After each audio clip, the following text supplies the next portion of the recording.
Let me see.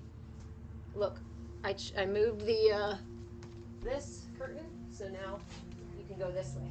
Yeah, I saw. Okay. That way you won't be in the shot. Okay. But make sure you shut the door quietly, okay? Or all the way, I mean, you know what I mean? Because it's loud out there.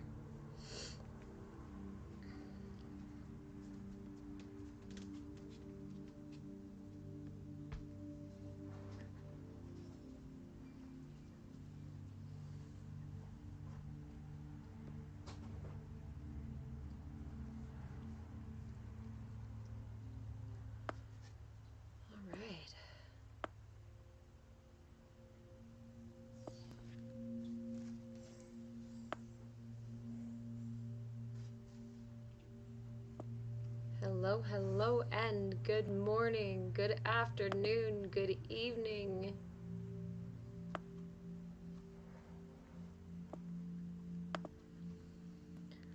Just getting set up here for Bhakti Bites. Bhakti Bites.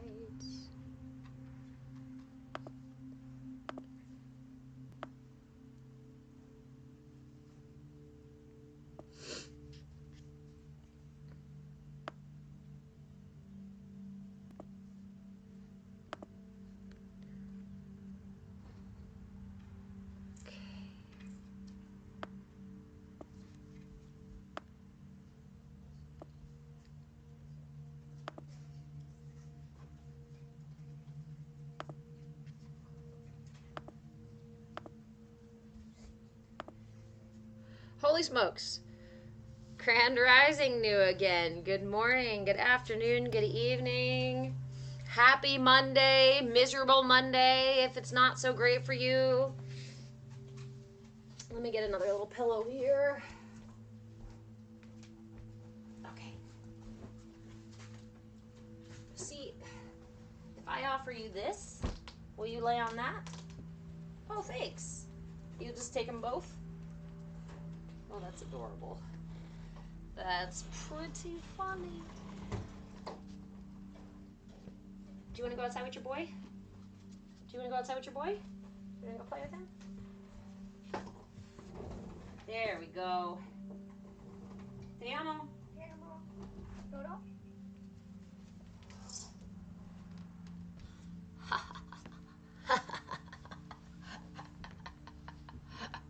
Puppy got evicted.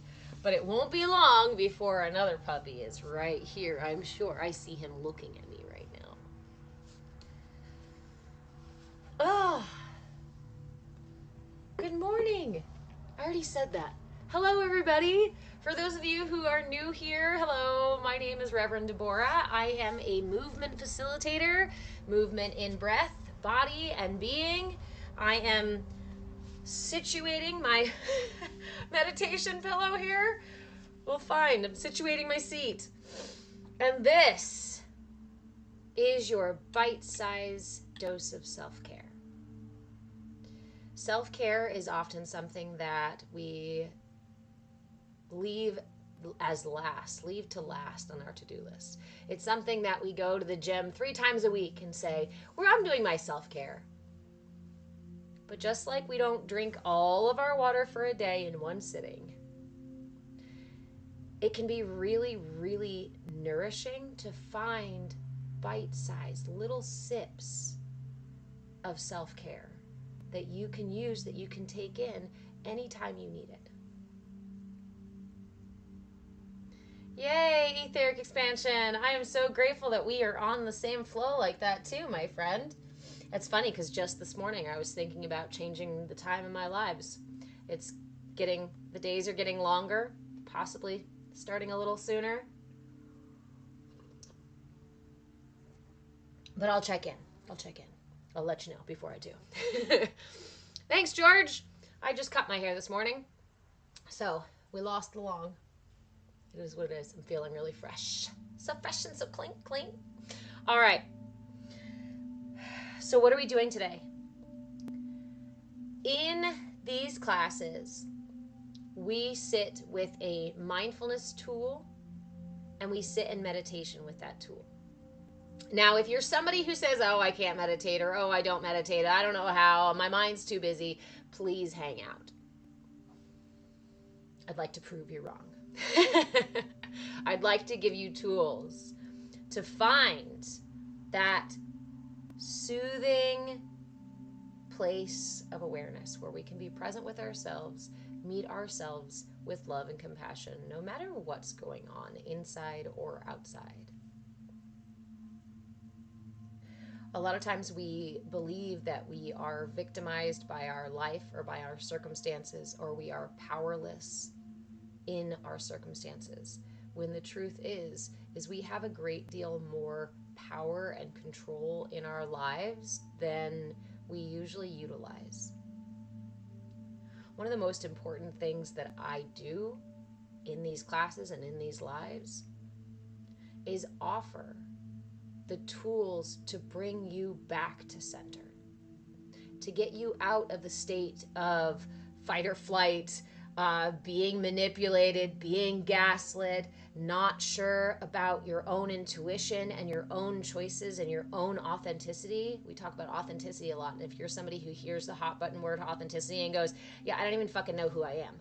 Like, I mean, I kind of do. Sure, I think I do, but I'm not sure. And I don't know what's my ego and what's my shadow and all these terms and all these things. Let me simplify it. The most powerful things, the most powerful tools that you have accessible to you are your intention and your attention. Use them wisely. Most of us don't.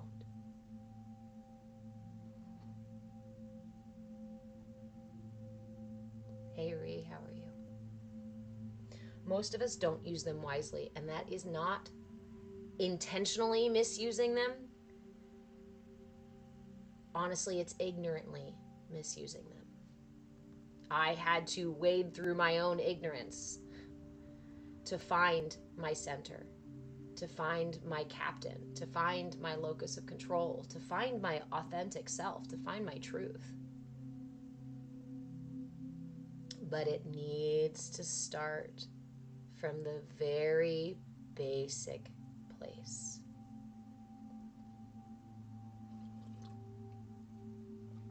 Simply your intention and your attention.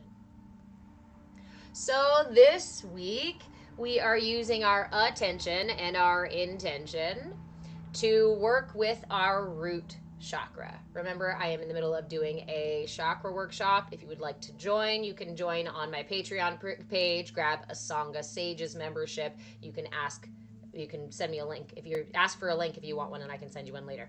But for now, what I'm going to offer here in these live classes is a little itty bitty sneak peek at some of the things that we are working on in the workshop. This week is the root chakra, the Muladhara chakra, our grounding, our connection to the earth, the seed from which the rest of everything else grows. And if our roots are not grounded,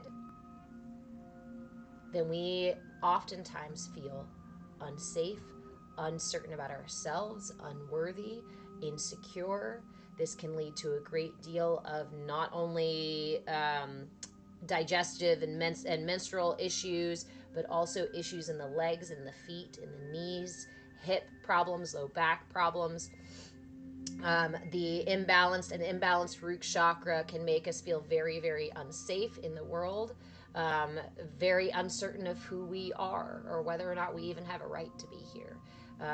Root chakra imbalance is something that, in my experience working with people, I have seen almost everyone I work with has some kind of imbalance in the root chakra. And it's my understanding that it's cultural.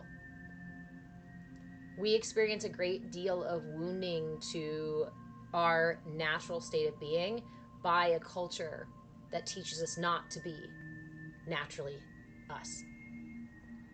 So I'd like to give you the tools to balance your root chakra. I'd like to give you the tools to find that center so that you can reach that place of self-actualization. Bring back your power. So the mudra there are several mudras that you can use for grounding, for stability, for the root chakra. This mudra that I used is actually, that I'm choosing, is one we did a couple of weeks ago, but I want to bring a little bit of subtlety to it. Remember that mindfulness, the exploration of mindfulness, the journey of mindfulness is more subtle layers, deepening layers of subtlety. So let's get a little bit deeper into the Gada Mudra. The Gada Mudra is the mudra for stability, and it is the mudra we did a couple of weeks ago. So it may be familiar to you. And like I said, we're gonna work on some subtlety here. So the Gada Mudra is done like so. Bring your palms together and leave your pointer finger, or excuse me, your middle fingers. Leave your middle fingers touching. From here, simply gently tip the fingers and interlace them. When you interlace them, bring the pointer and the thumb to touch. Let's do that again. This is the Gada Mudra. This is the mudra for stability. Bring your palms together as if you're going into prayer position, right here at your heart. Leave your middle fingers extended, pads touching. Interlace the rest of your fingers so that you create two hoops here with the thumb and the index. Everything else is folded over. Now, if the dexterity is not quite there yet, that's okay. Remember, we do not get very far by creating battles with ourselves, by shaming and guilting ourselves. We get a lot farther accepting where we're at, honoring where we're at, and meeting ourselves with love and patience. So if you can't quite get into this mudra, whatever part of it is sticky or not quite there, ready, whatever the word is, come on, then I invite you to find as close as you can get to it. If you can't close it all the way, that's okay. Open it up a little bit. If you can't bring the fingers to touch, that's okay. Open it up a little bit. Get as close as you can to this. And then you have a choice here. You can hold your Gada Mudra here at the heart, or you can rest the Gada Mudra in your lap. I prefer to put it in my lap because it is specific to the root chakra. This will just bring that energy more into the root chakra. This is really... I do this to myself all the time. I put my hands, I show you guys the mudra, and then I rest the mudra, and I'm like, whoa, I already feel the energy start to move. So sorry if I get all, okay. So this is how we do the Gada Mudra, with the middle fingers touching. But with the Muladhara chakra, with the root chakra is represented by a 4-petaled lotus. And the petals of this lotus each represent a different aspect of life. Some are awarenesses, some say goals or aspirations kind of thing. Essentially, the 4 petals represent morality, purpose, fulfillment, and liberation. All of these things are rooted in your grounding, rooted in your stability, rooted in your root chakra.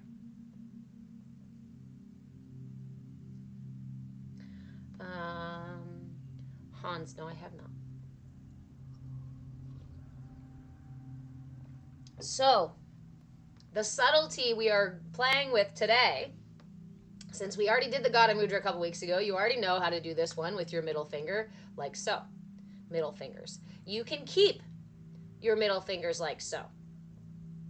You can also bring the first 2 fingers together instead and do the mudra like so. You can also cross the fingers. Yes, I said cross them. So that would mean bringing your palms together and touching the let's say the middle right to the left index, touching those together and then interlacing the fingers.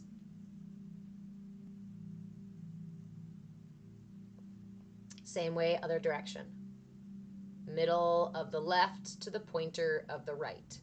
Interlace those fingers and just bring whichever hands have the index into that circle in the front. So what does this do to the mudra? Those 4 petals are represented by the 4 directions and also 4 elements. The fingers are also represented or associated with different elements that run the body. The directions in this case are the first, these 2 fingers. North, south, east, west. Is that right? No. There it is.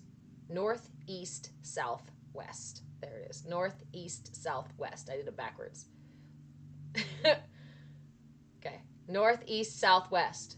So depending on which of these awarenesses you would like to work with, or if you would like to use this as kind of a diagnostic, this week, sit with the mudra in different configurations and see what arises for you. So for today, we're going to sit with our mudra for just 5 minutes. Where's my clock? There it is. We're going to sit with our mudra for just 5 minutes. And for today, we're just going to do it as the Gata Mudra, as the middle fingers touching together, bringing us overall grounding and stability. Interlace all those fingers. Bring the index and the thumbs to touch. And then rest your mudra in your lap. Again, this is the mudra for the Muladhara chakra, for the root chakra. And if you have 5 minutes, we will sit with our mudra for just 5 minutes. If you can close your eyes, please do so now. If it's not safe to close your eyes, keep them open. You can still catch this soothing vibe just by listening in or by being present and holding the mudra.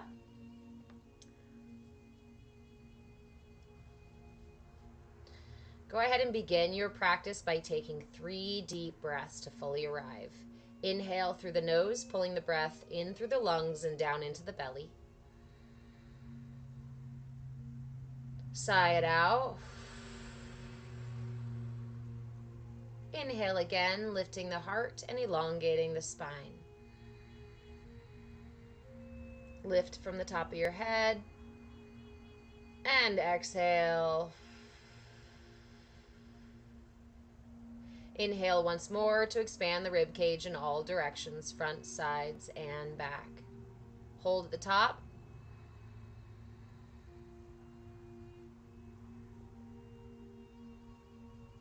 And as you exhale, gently tuck the chin in so your head doesn't float away during meditation.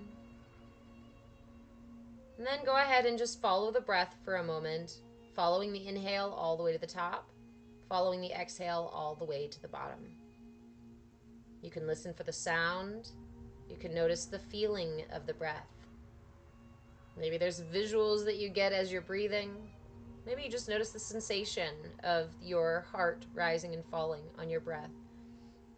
Whatever grabs your attention and holds your attention best, I invite you to place your awareness there, on the breath.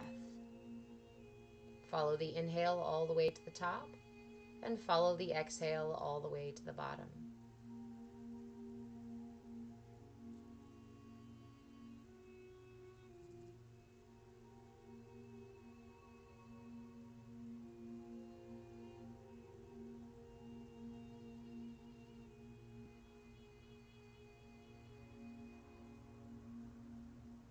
And just let the breath lull you into this meditative state. Anytime your mind wanders off with itself, I invite you to bring it back gently, lovingly.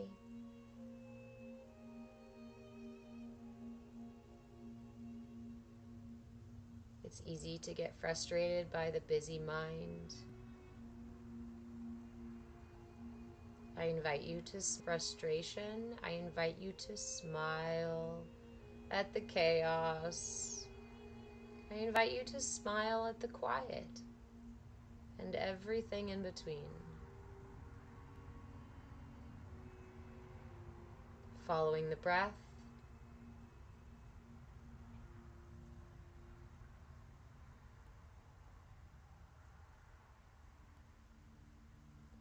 inhaling your intention. Go ahead and set your intention. It can just be to be present. It can be to receive. It can be something complicated, but I encourage you to choose something simple.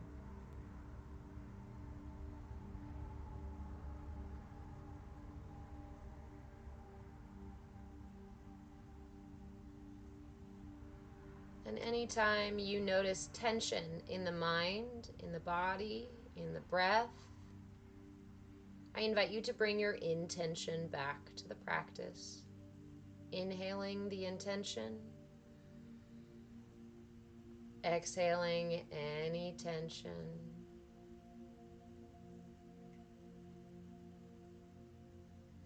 Check in with your mudra, bring intention back to your mudra. Make sure it hasn't collapsed in on itself or you haven't started squeezing it.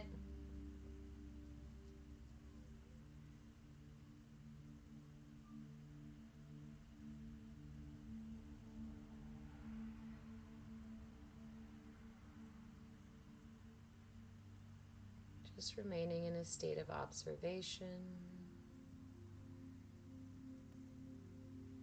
Notice the breath. Notice how busy your mind is or how calm the body is, without judgment, without shame, without telling a story. Just notice for now.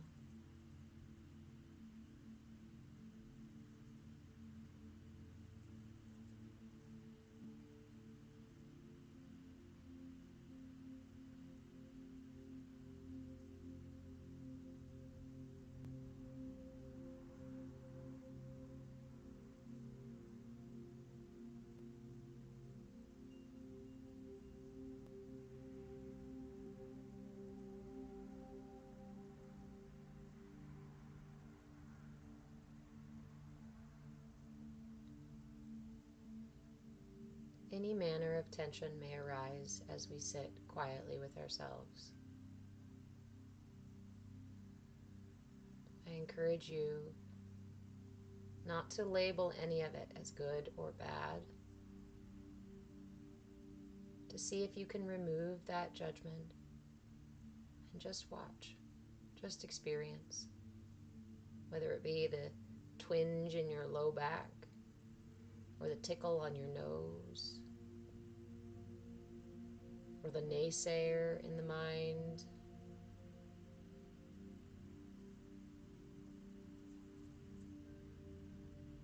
Create some space.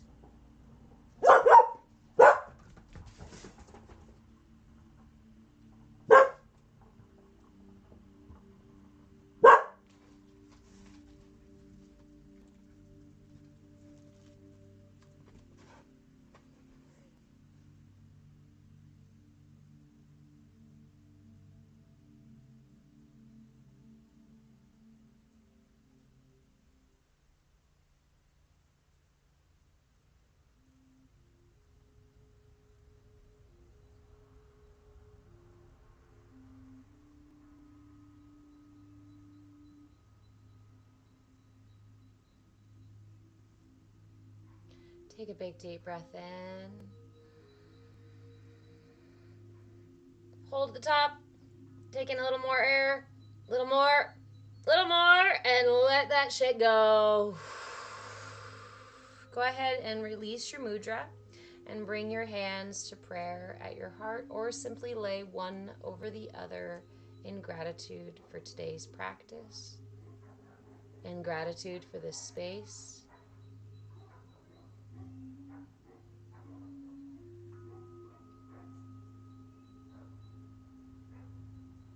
Offer yourself some gratitude for taking the time for self-care, for adjusting your root chakra, for cultivating grounding and stability and security.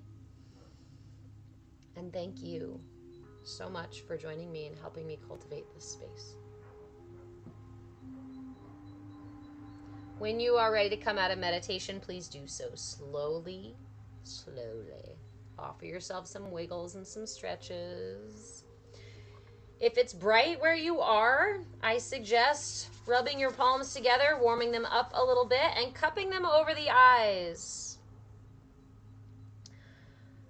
Allow your eyes to gently flutter open so that they can adjust before getting blinded by the sunshine. Good morning, Jersey Moon.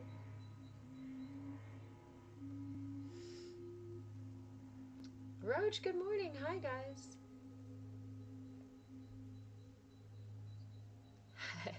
Hey, mullet cookie. Remember, replays for all of these live classes are always on YouTube. So please go follow me on YouTube if you have not already. I'm at Move With Change on all the channels. So follow me wherever you hang out. But definitely follow me on YouTube for the replays and on Patreon for the information, perks, and extras and stuff like that. As always, if you need a link to something or you have a question, feel free to send me a direct message. That also works. You can also email me at movewithchange@gmail.com. That, my friends, was the Muladhara chakra, or the root chakra mudra, also known as the Gada mudra, meaning mace or club.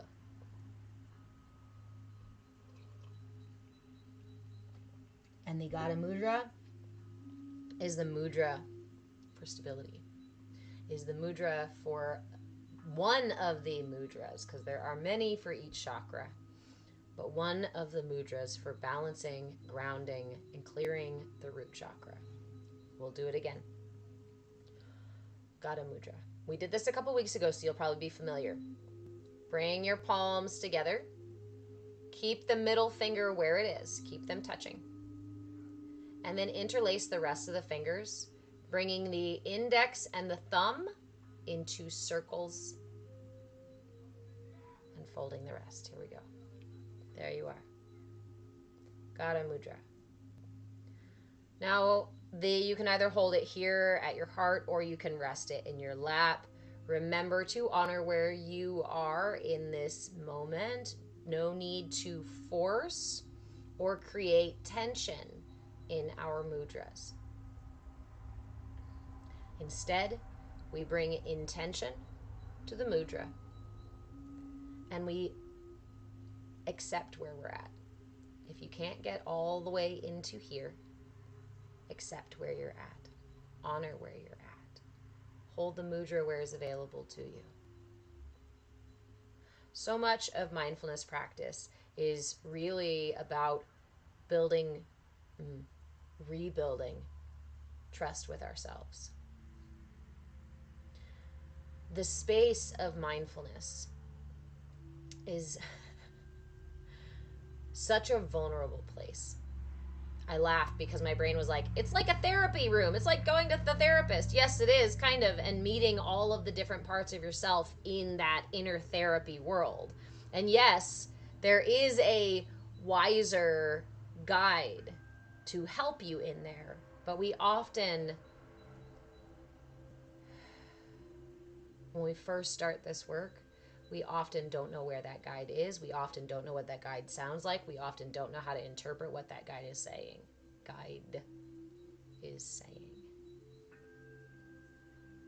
But in this place of mindfulness, there is the opportunity to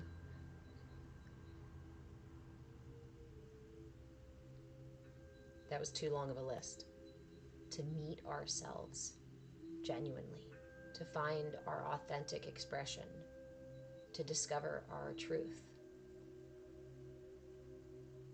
Erica, guess what? Were you here when we started? Did you hear what I said when we started, Erica? Or did you just join? Just so happens that you are using a variation of this mudra. Okay, so the Muladhara chakra is represented by a 4-petaled lotus. These petals represent a word that I cannot say in Sanskrit, V-R-I-T-T-I, awarenesses of life. That these awarenesses come from the root, come from our root. And without our grounding, we cannot reach these awarenesses. These awarenesses are morality,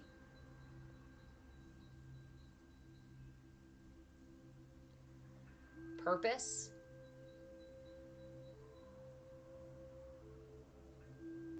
fulfillment, and liberation, or self-actualization. Now I like to compare bodies of knowledge. So we can compare this understanding of the Muladhara of the root chakra to Maslow's hierarchy of needs. Without our most basic needs being met, it is very difficult for us to climb up the ladder of self-actualization, because the lower rungs either aren't there, or they're slippery, or they're broken, or however else, whatever analogy you want to use for them. Does that mean that an imbalance in the root chakra automatically means all of your other chakras are out of alignment? No. Your root chakra can be perfectly healthy, and you can have upper alignments. Your root chakra can be totally out of alignment, and you can still have healthy other chakras. Other chakras still healthy. Morality, purpose, fulfillment, and liberation. These all stem from the root. They are represented by the cardinal directions, which are also here on the fingers. North, east, south, west. This is my left hand I'm starting with. The middle on the left begins with north, east, south, west. When you hold the Muladhara Chakra Mudra, you can either hold it like so with just the north and west touching. This is the traditional first variation. This is the original variation. Bill, we are all still healing. I am very wary of somebody who turns to me and says, I am completely healed. Just like somebody who comes and says, I am your guru. I have all the answers for every single person, and every single person should obviously follow me. We are all healing. Healing is a journey. Healing is not a job. Healing is not torture. Healing is this gift of the journey that we are on. If you want to come home to self, if you want to come home, you have to leave home first. Consider your healing like Frodo's journey. I don't know. Somebody else's epic journey. This is your epic journey. Your epic exploration. Your epic is your journey of healing.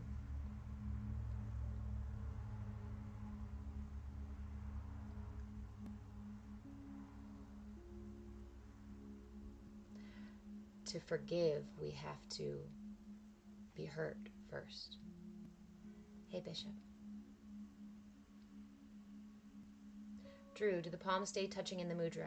So it is up to you how tightly you hold this mudra. So you bring your palms together, keep the first version of it, keep your middles touching.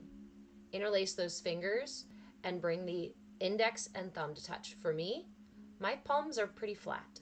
I do have a little bit of space in there, otherwise it causes tension in my middle finger. If this is too tight in for you, if this causes too much tension, back out of the mudra. You don't have to have your palms touching. You can do it further out like this. So there's variations, like I said. There's also the variations of holding just the index fingers. And in that case, you cross. This mudra has a different name. Or you can crisscross them. There it is. I invite you to experiment with this one. I invite you to play with this. One of the things I love about mudras too is you can use them to treat things intentionally to do a certain thing, or you can use them to discover misalignments, to discover what needs to be worked on. So in this case, that's one of those things that you can do it with the middle fingers and then try different fingers and find which ones are more active. Oftentimes, more energy movement means more blockages being cleared. If the channels are clear, it's going to feel a particular way. And I can only describe that, like, what it feels like for me is going to be only what it feels like for me.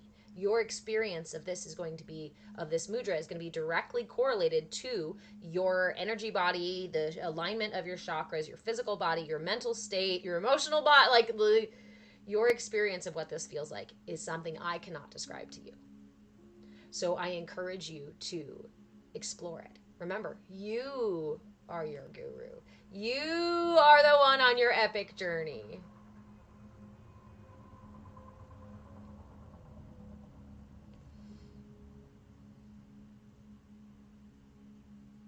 Well, look, Cookie, all your days can't be sunny.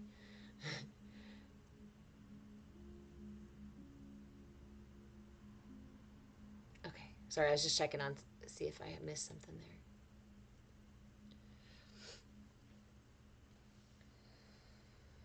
Bill, it's very important for us all to make sure we balance what we give and what we receive. That is why I teach these classes.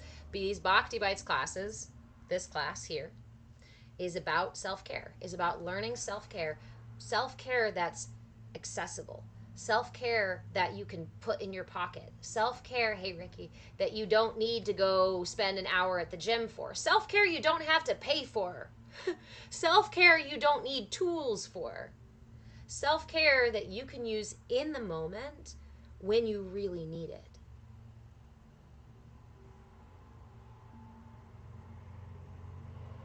I teach these classes for free because I know how powerful the tools are, and it helps me practice the tools too.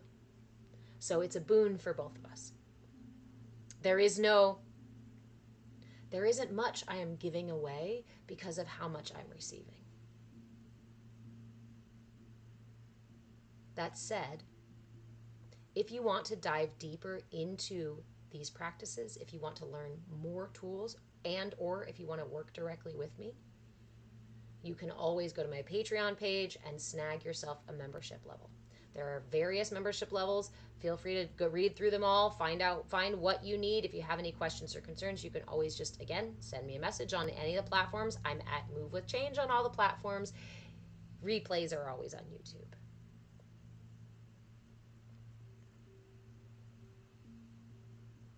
Martin, my friend, you are as healed as you are right now because you were broken.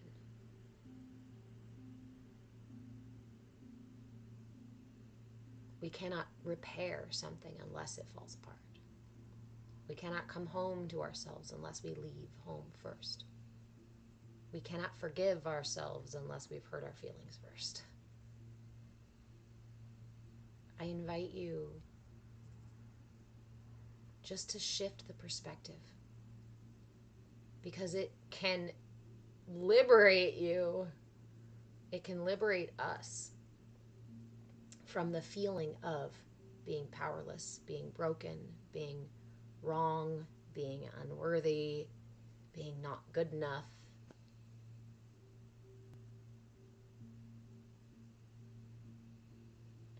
Something broken is an opportunity to learn how to repair it. something sad is an opportunity to open our hearts to it.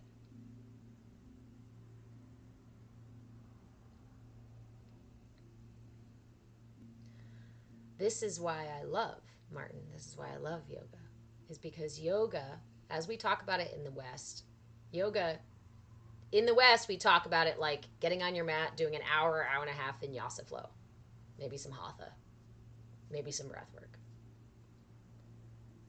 But the larger scope of yoga simply means union with all that is. It means unity. And the practices of yoga are the practices of aligning ourselves with the nature of reality, the nature of the universe. You can sprinkle in Hinduism or Christianity or whatever other religions or ideals or dharmas that you'd like to. But the very foundational pieces are an understanding of the deeper layers of subtlety of the universe, and then tools to align ourselves with them. There are hand mudras, tongue mudras, eye mudras. There are mantras. There are asanas. There are yamas and niyamas. There are ways of being, ways of understanding the world that, as a reverend, studying several denominations to become a interfaith minister. Sometimes I say non-denominational, but that gives the idea that it's interfaith. Because I've studied several different perspectives, and the beauty of it is there is a common thread in there. And the reason I found myself using more and more the tools of yoga is because the tools of yoga are foundational to all of those other religions too. We want to talk about, not being sinful, right? Or being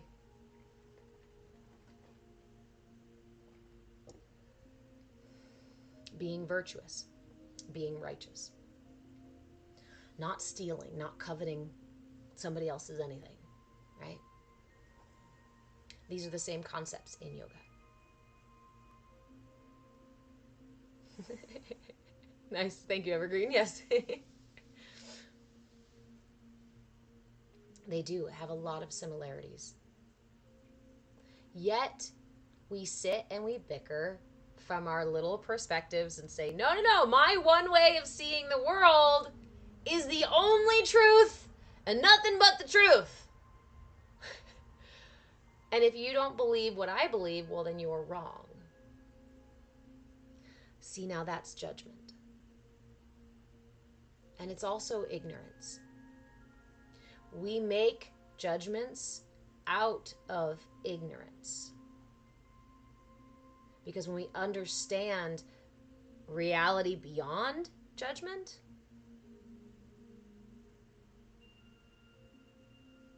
we no longer find ourselves doing that. We understand the interconnectedness and the unity of all things, and how, paradoxically, two completely opposing viewpoints can equally be true. It is the nature of our reality.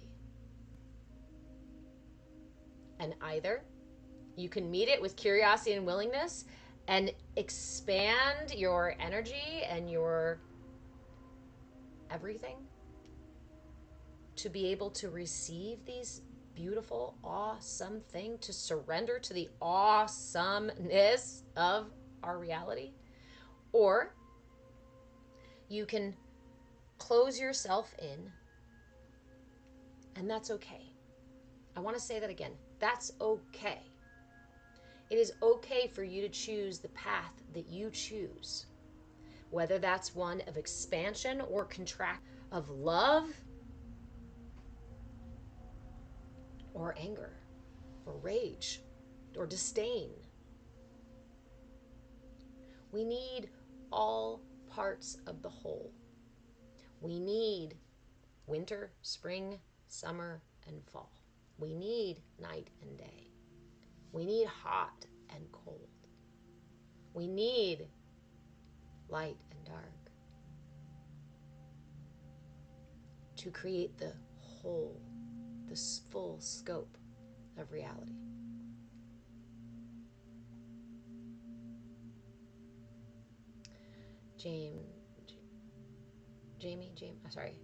Bree, I'm going to use the last name. Is it okay to close yourself off? Yes. And in fact, a lot of times in our healing journey, sometimes we need to hibernate. Sometimes we need to shut off all channels that we are pushing out into the world. Can you completely shut down your energy body? No. Can you contract your energy? Yes. Can you limit the exchange of energy while still having an expanded energy body?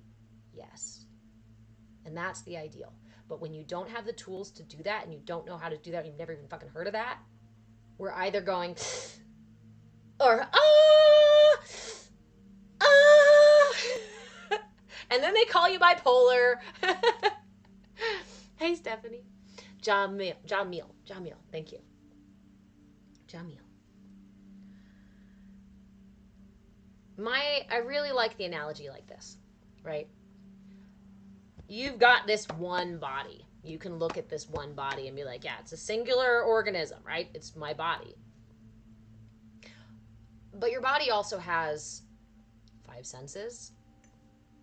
It also has 2 ears and 2 eyes. You also have several teeth, depending. You also have organs.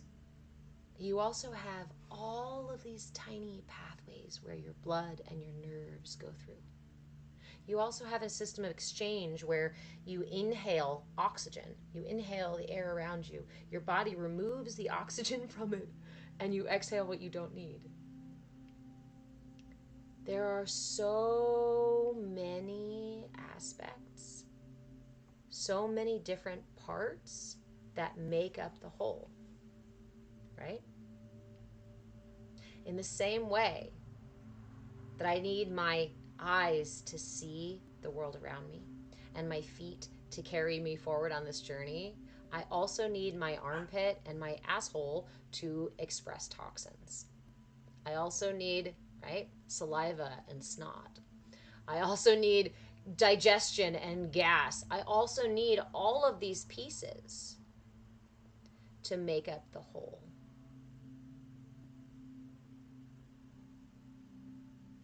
So snack time, we always ask that everyone shows up in this space with curiosity and willingness. When you come into the live, there's a little blurb that says this is a CAYA space.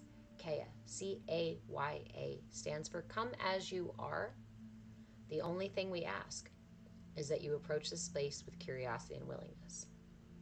Otherwise, you won't receive anything. And if you're not here to receive anything or to share anything from a place of compassion and love, then there's a lot of the places that you can be in this world. You don't have to remain here in a space that you don't want to be in. And just saying, last little bit, right? We do mute toddlers if they are screaming in the chat. I'm happy to meet people where they're at. If you have such energy that you need to be seen and focused on, then I invite you into my Patreon page and we can snag a coaching call.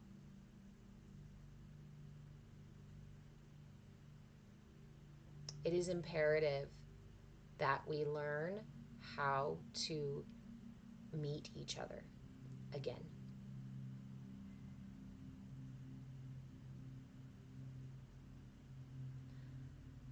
I will be 40 this year. And there are many things that I've already seen in this lifetime. But one of the things that I feel like I have seen that really breaks my heart is the inability to communicate with each other.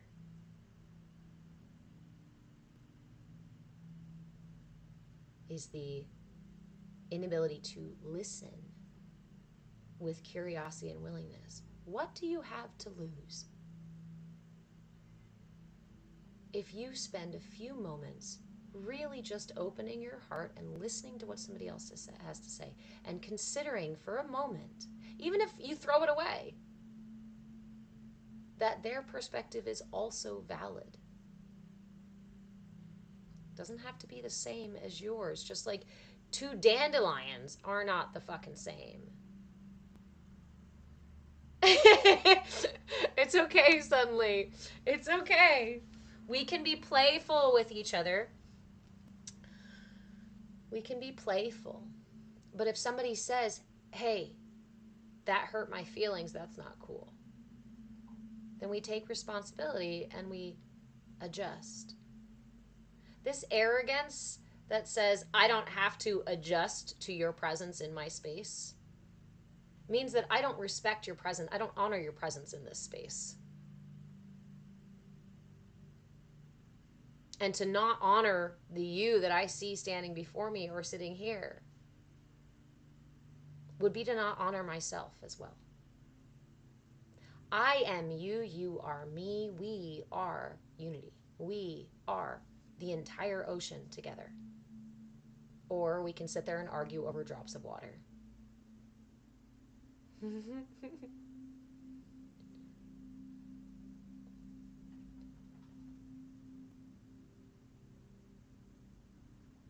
Oh man. Sorry, I'm a storyteller, and so sometimes stories will start playing in my head. And I really like that analogy of, right, we are the ocean together. We are individually drops of water, but this is really what we do. We argue over whose drop is better without realizing how malleable our drops really are.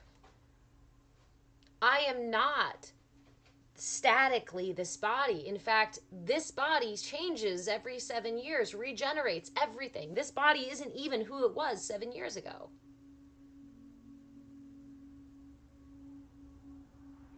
And the things that we think are so finite, so stuck, in reality are so not. My face changes over time. My body changes over time. My voice changes over time. My thoughts, my behaviors, these all change over time. These are all malleable. They change based on my internal and external experience of this world and the way I respond to this world.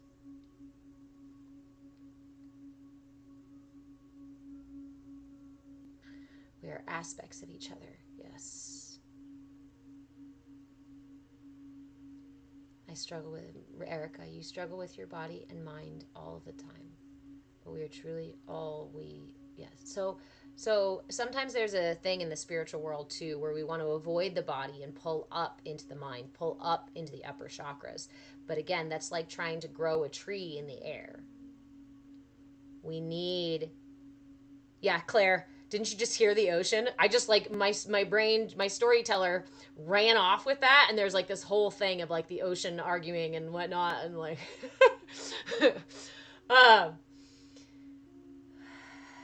just as everything starts from within, everything also starts from the root, from the seed, from the warm, nourishing earth.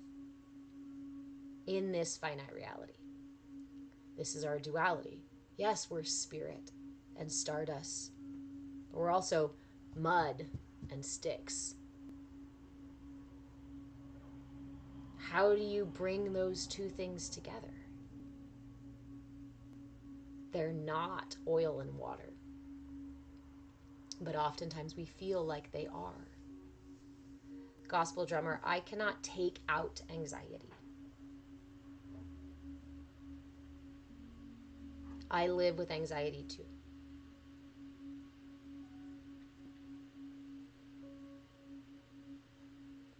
every day I have to meet that anxiety differently. Because my anxiety, dang it, I try not to call it mine.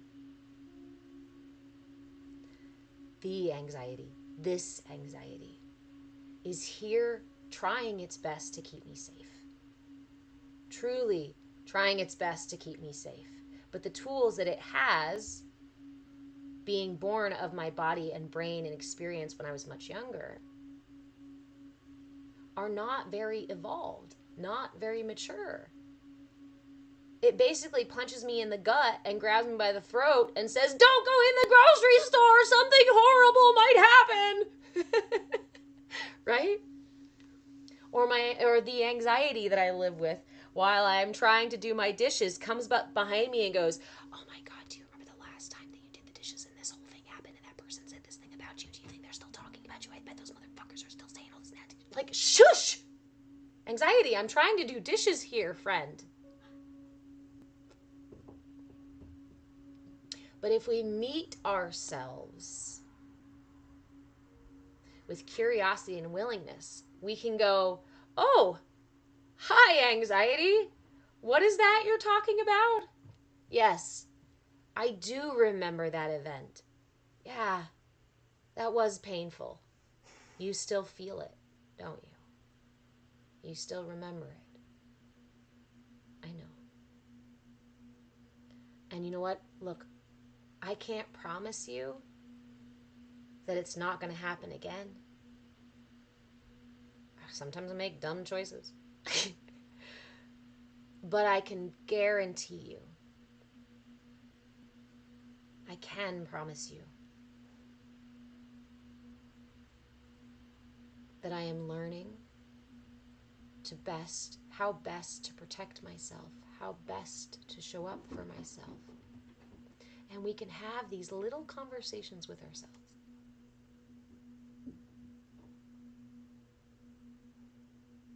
One of the things when I first started doing this kind of work was that I noticed as soon as I gave it my compassionate attention, as soon as I turned to it like a child or like someone hurt and said, oh, are you okay?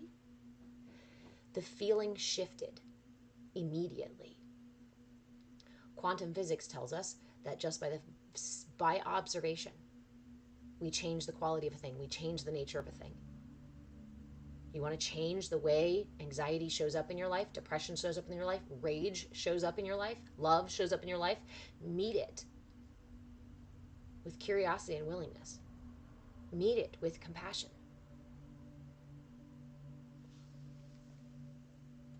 Igil? I'm not sure what I'm seeing here. Hold on. I wanted to catch up. Suddenly, like waves crashing into themselves. Yeah.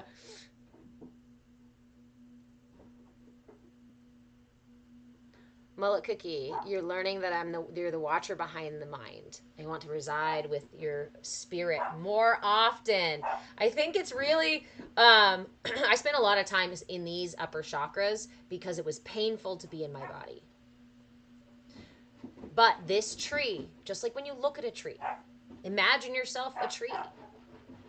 If you want to grow up, you must have the roots to support that growth. If I am a tree growing huge and wide up here, but I am just a twig in the ground, bet your ass I'm going to flop over.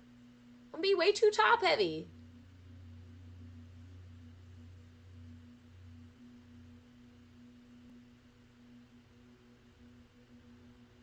Yes, Erica, like IFS. So I thought I created IFS. As being a storyteller, and writing poetry and things, I started writing stories about my angel and devil, right? My good and bad self. And through that storytelling emerged all of these different aspects of myself. And I finally took them to therapy and I was like, oh my God, so check out what I created. And now I can have these conversations with myself. When I'm angry, I can meet my anger and talk to it rather than, having to be it. And it helps me compartmentalize, like helps me visualize my different aspects of self as separate from me. It is the difference between saying I am depressed versus I am feeling depressed. Either I am depression, or depression comes to visit me sometimes, and sometimes depression overstays their welcome. I've got to learn how to usher depression out, but I also need to learn how to invite depression in, how to sit with it, how to be curious with it, and how to open the door for it to leave. Now, if depression has something important to tell me, depression is going to stay. Depression is going to bang on my door until I open it. I can fight. I can lock the door. I can barricade it. Then I create tension in my body, in my mind, in my breath, and in my life.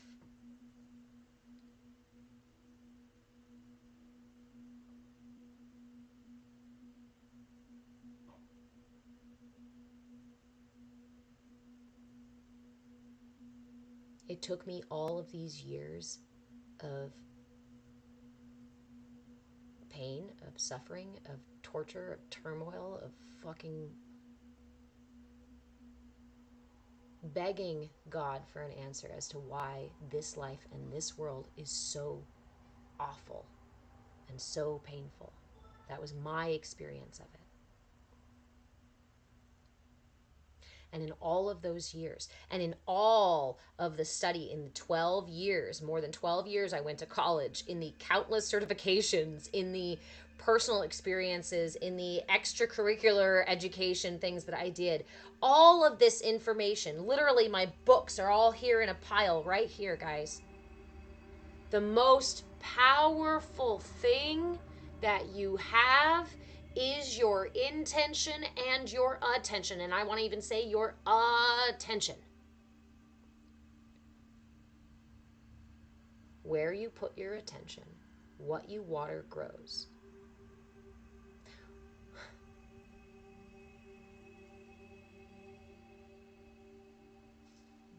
One of the most valuable currencies that you have is your attention. Your attention can change your experience, can change the quality of time, can change the quality of your life, can change the quality of your physical being, emotional being, spiritual being. Malakookie. Suffering, what was that? Let me see, my friend. Suddenly. Suffering is embodying the whole human experience. Yes, but it is not all of, right, the nature of experience. Just like my armpits are not all of who I am. But I can let them fester. Right? You've met those people. You've walked by the people in the grocery store where you go, your armpit is all that you are right now. Buddy, that's all. But it is not all there is to be. Suffering we choose. We either choose it consciously or we choose it unconsciously. Your choice. Remain unconscious of the suffering or the ways that you are choosing your suffering, or use your awareness to discover the choices that you are making that can lead you away from suffering.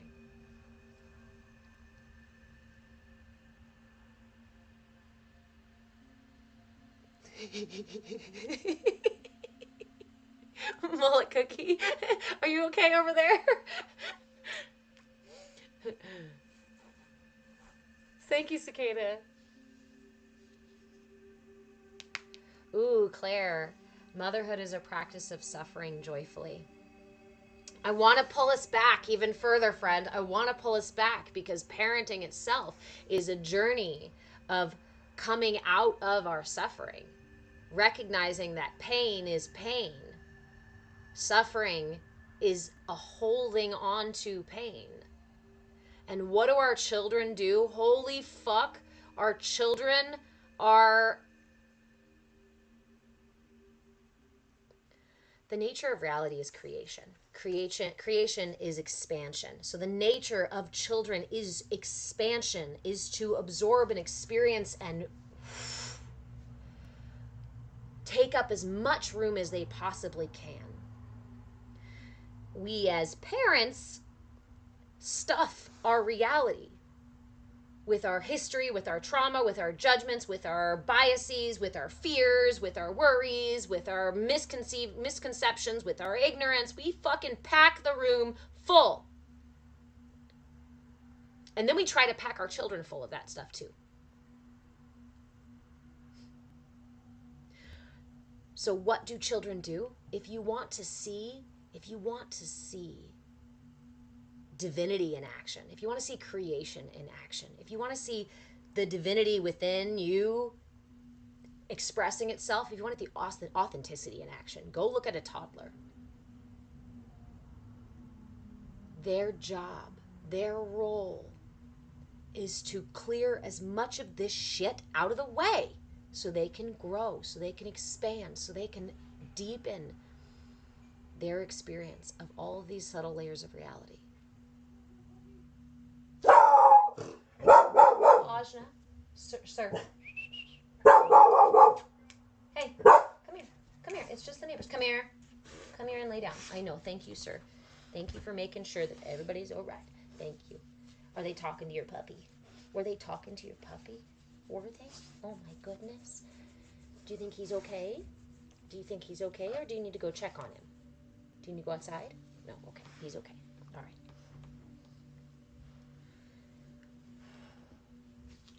Our children clear this stuff out. I say when I used to work in birth, and I did a lot of family coaching, family counseling, and I would say to newbie parents, right, or hopeful parents, one of the most powerful things that you can do is to unpack as much of your bullshit before you have a child. Now, we don't all get to do that. So understand that it is your child's job to be sneaky little fuckers, go dig through your proverbial closet and find the stinkiest, nastiest old pair of chonies that nobody wants to clean out of the closet. Nobody wants to look at. Nobody wants to touch it. Your child will find it. And they will throw it all over the room. And they will write on the walls with it. And they will put it in your face again and again and again and again. And we will say they're torturing us. This is the terrible twos. I swear my child is out to get me, right? You've had those experiences. What is your child doing? They are clearing that trauma. Cleared out all my demons. They pull them out on the leash and they go, did you know you had this stinky ass shit in there? This is cool, Mom. No, it's not cool. Let's not look at that. Let's not talk about that. Let's never look at that again. I'm going to lock it back in the closet. Well, now that your kid knows it's there, this is the game of dropping the spoon off the tray. This is the game of screeching because you respond poorly to the screech. This is not a manipulation. This is not an attack. This is an opportunity, a profoundly powerful opportunity. If you have children, they are an opportunity for you to blaze through your healing.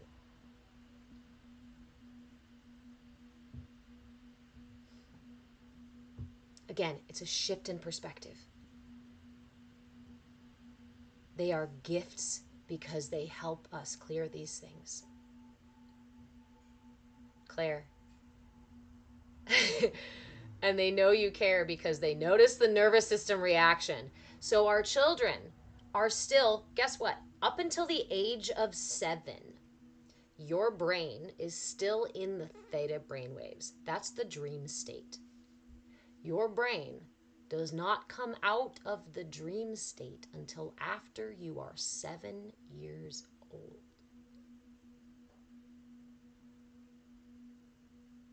Imagine all the things that you experience and feel and understand and the fluidity of reality in the dream state when you experience it. Now, Dreams are fucking wacky.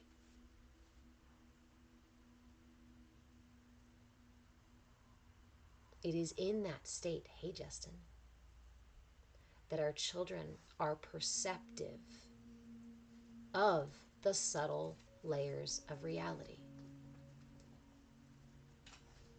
That's why a baby will cry as soon as somebody comes in the room or tries to hold them. There might be that one person that the baby keeps crying or goes, ah!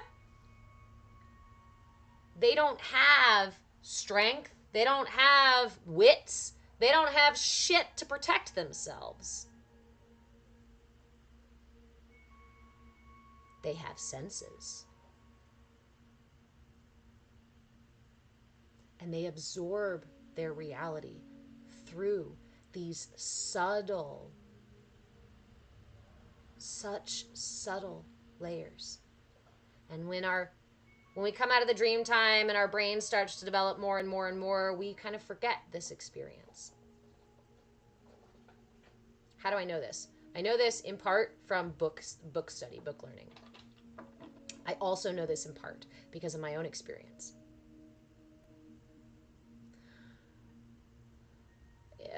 Don't call it, okay, sorry, I'm correcting my unhealed self-talk.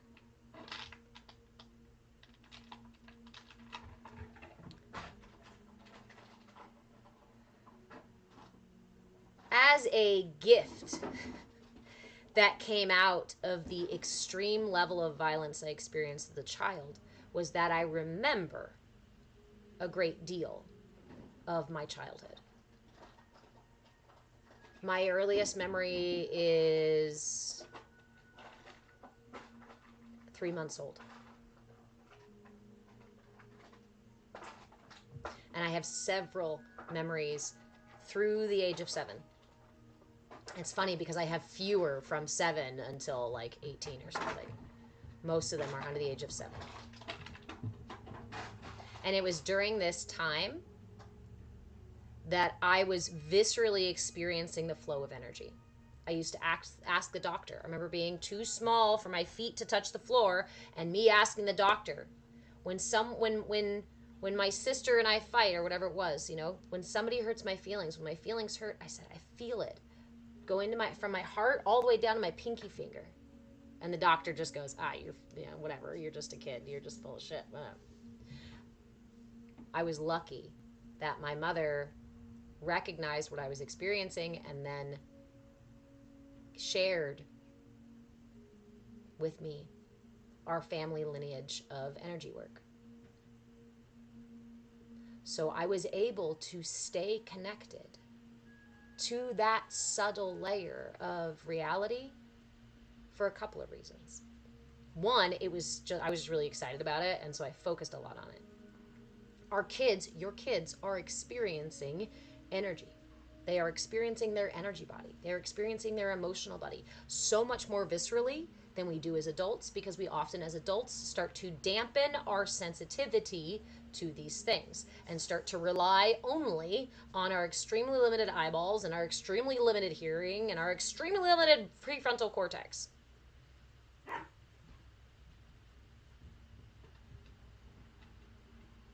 You too, Mullet Cookie? Yeah.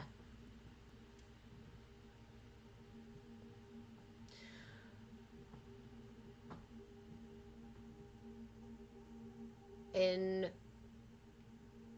the textbooks, we call it the enculturation process. Justin, you became self-aware at 6. Were you able to maintain that?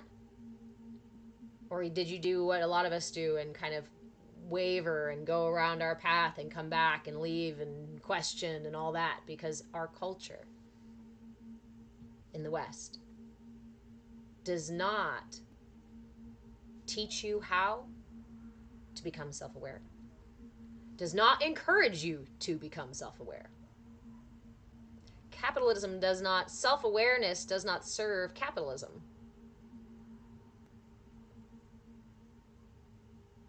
I'm sorry, Mullet Cookie. With a strict house. Yeah.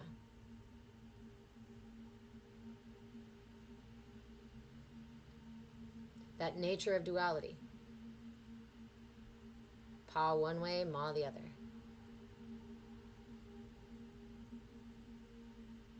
Erica. So the shadow people at my bedroom door and the feeling of doom at 5 years old was what? I cannot tell you what that was. That is for you and your journey, and I do hope that you sit with those. So here's something that you can do. You can sit in meditation. I do these things called dream journey meditations. I think there's another name for them, but I've always called them dream journeying because it's something I started doing when I was little. So I just made up my fucking name. Essentially, you go on a journey to meet the part of yourself, kind of like IFS, but with a meditation piece to it. You go and you meet the parts of yourself, the part of yourself that experienced those things, and then you communicate with that part of yourself about those things, because that part of yourself is more likely to have an understanding of what was actually going on in the moment versus the now you who is so far removed from those previous experiences. Time is malleable. Time and space are malleable. So please don't allow the clock to gaslight you into thinking there is only now and that you cannot access your 6-year-old self or your 60-year-old self, because you absolutely can. It's just a matter of learning how.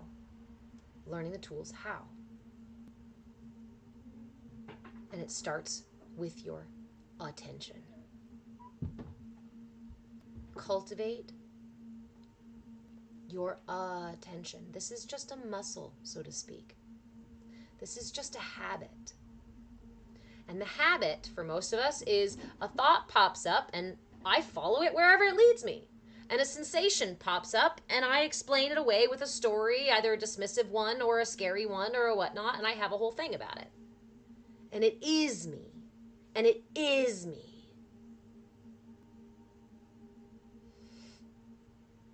But it's not me.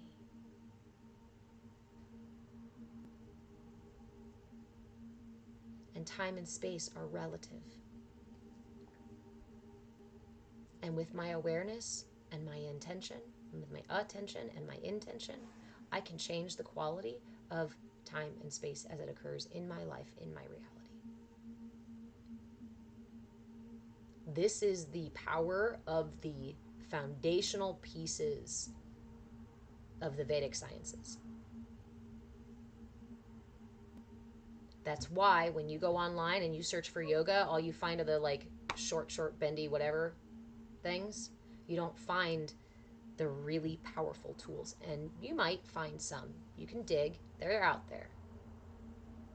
But again, capitalism, the machine, is not served by your self-awareness, by your self-actualization, by your authentic expression. Because your authentic expression can't be manipulated. If you are tired of being manipulated, if you're tired of being gaslit, whether it be by yourself, by others, by larger structures that be, I invite you to come spend more time with me. You can spend more time with me here in the live classes. I'm live 4 times a week, Monday, Wednesday, Friday, and Saturday. You can come join us in the Discord that we have. The link for the Discord is on my Patreon page, patreon.com/movewithchange. The Discord is for free. You can jump in there. And then I have several levels of membership, depending on how much time you want to spend doing this work with me. I have classes. We've got group classes. We've got coaching. We've got private classes. We've got private coaching. King Rob. So am I very happy? I have moments of very happy. It's not happiness I seek. Happiness comes and goes. Happiness rises and falls like the sun.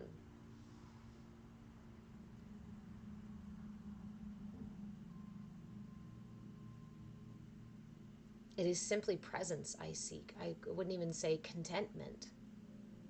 Because to be always content would be to have nothing pushing my edges and encouraging me to grow and to travel.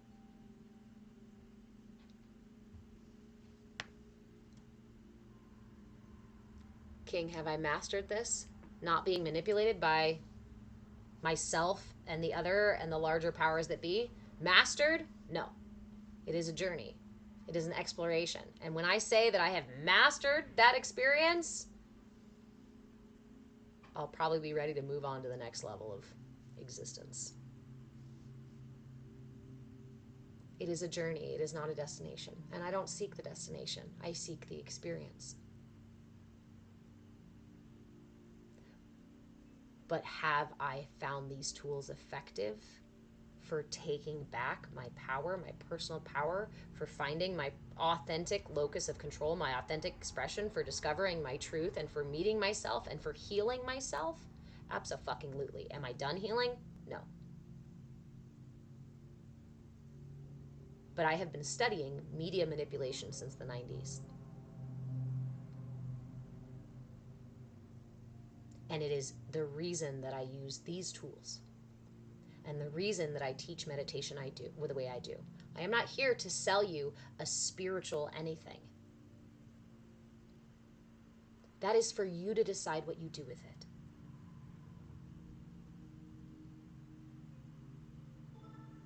Mullet Cookie, there's a lot of us working on that manifestation too. I'm prepping my RV. We're in the middle of moving. So to do just that.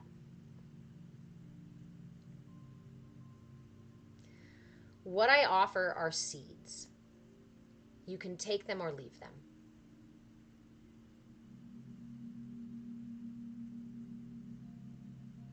You can take them or leave them. For example, the mudra for this week is a mudra that works to balance the root chakra, our grounding, our connection to the earth, our stability, our strength, emerges from the root. So this mudras are just gestures or hand positions. Hasta mudras, which is what we're working with, are just hand positions. And they work by redirecting the energy channels in the body to have a different effect. So this mudra is done like so. So let me show you. Bring your palms together to touch. Keep your middle fingers touching. Open the rest of your fingers and interlace them. Fold them together and bring your index to your thumb. Get as close as you can to that. If it still looks like this and you can't quite get any tighter, that's okay. Meet yourself where you're at. This is called the Gada Mudra.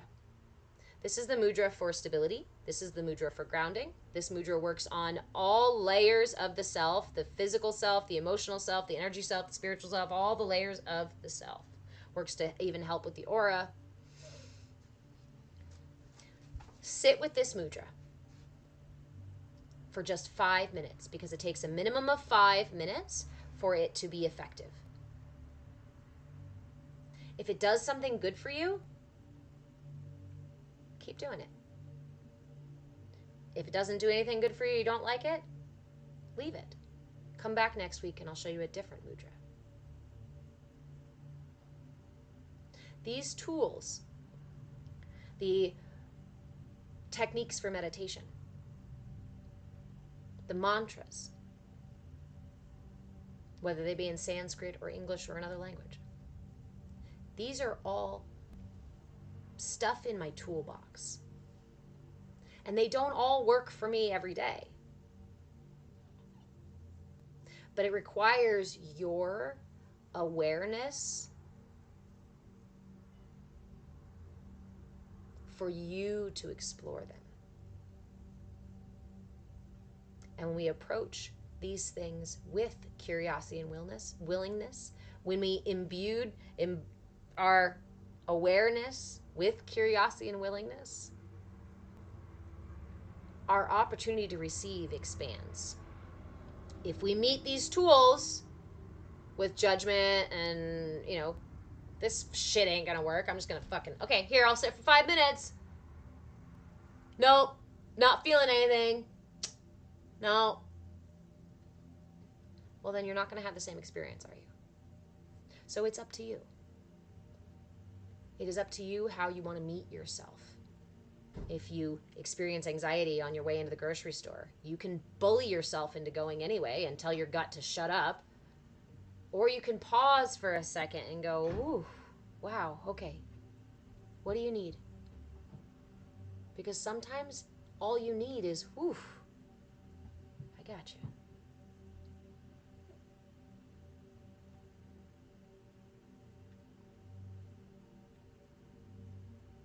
Ooh, bind. You use the left hand, pointer finger to thumb, the Gyan Mudra in the left hand. So, I love that you do that because the elements in the body are connected to the fingers. And so what you're doing is actually redirecting the channel of air, clearing the lungs. This also works, this is a general mudra for the entire system, but it does redirect the direction, the way air moves through the body. So it makes sense that it helps clear your lungs. And that, my friend, when you approach it with curiosity and willingness, you don't need me to teach you the fucking mudras because you can find them. Listen to that. You don't need to go and read all of the books. You don't need me as your fucking teacher. You are your guru. The answers you seek are within you. We so often just deny, distract, push away, argue with, shame, blame, and guilt ourselves out of our inner knowing, out of our truth.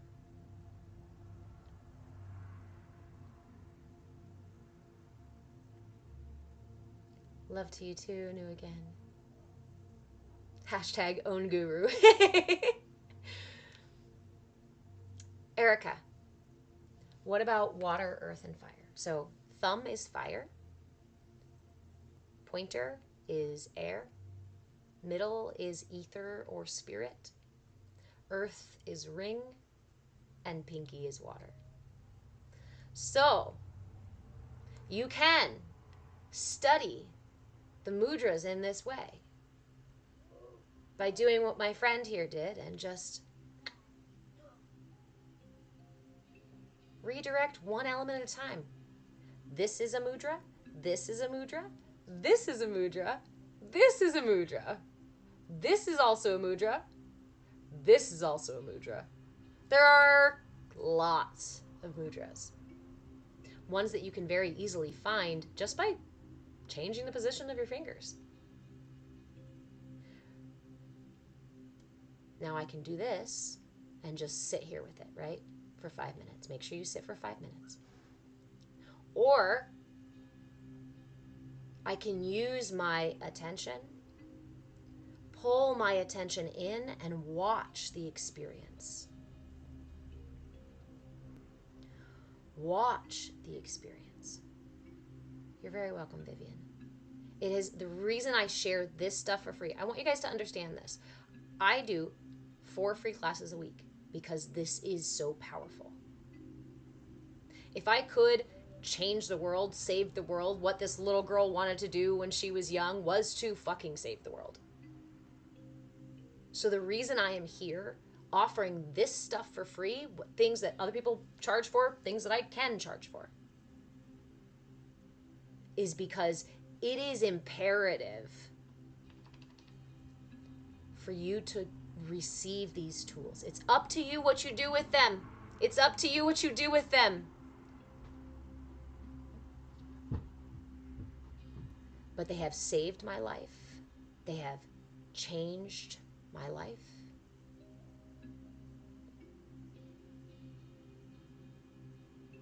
In such profound healing ways.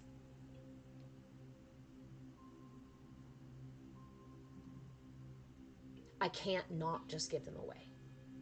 So I want you to understand this too. If I am giving this away, imagine what else is in there. I have spent these 40 years collecting tools, purposely packing this full. Why? Because my early experiences was so fucking horrific, I knew that I had to learn how to be a person. or I wouldn't survive. So I started really fucking early. And some of these things have benefited me. Some of them don't really work for me, but I know that they work for others. So I have packed this so full, because the only way to save the world is one person at a time. If you'd like to work directly with me, you can either just send me a message and I can send you links for things, or you can go to my Patreon page and you can check various levels of membership. There are several levels of membership, so get what you want, what you need, and know that they are also flexible. In fact, if you ever struggle to get in the gate of our community or to coaching classes or things like that, or sessions, because of the $sign, please always reach out to me. Money is not king here. Is it important for us to have an exchange? Is it important for me to pay my bills? Yes. But it is not king.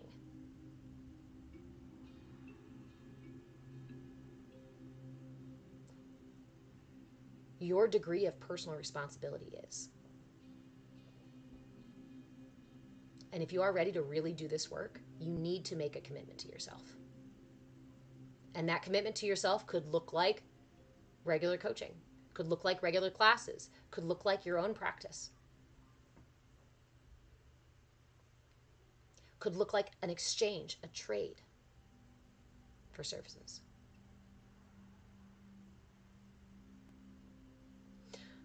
Reach out to me if you have any questions about any of that stuff, okay?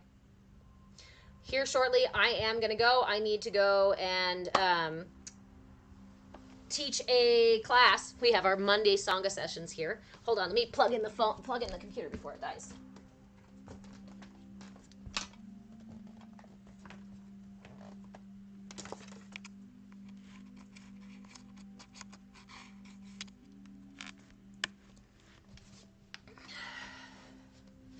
But these are not anecdotal nonsense. I'm not here teaching you yoga because it's cool to teach yoga and because yoga teachers make a ton of money, and we don't. I'm not here to garner a huge following on social media because it boosts my ego. I don't care. I look at those numbers because it tells me how many people I'm reaching. I'm live on 5 platforms 4 times a week, so that hopefully someone who needs this, who wants this, comes across the live or my content or my account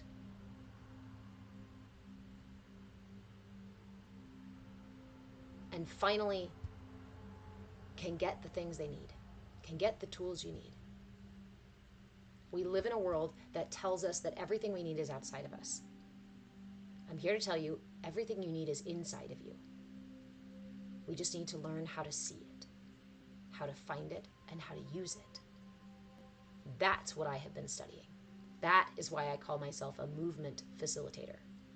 I facilitate movement in breath, body, and being. And that movement leads you back home to yourself, is a journey home to self. That's where it all began. That's where it all stems from. And that's where you're going. No matter how lost you feel, no matter how confused or worried you feel, you are always walking yourself home. Always.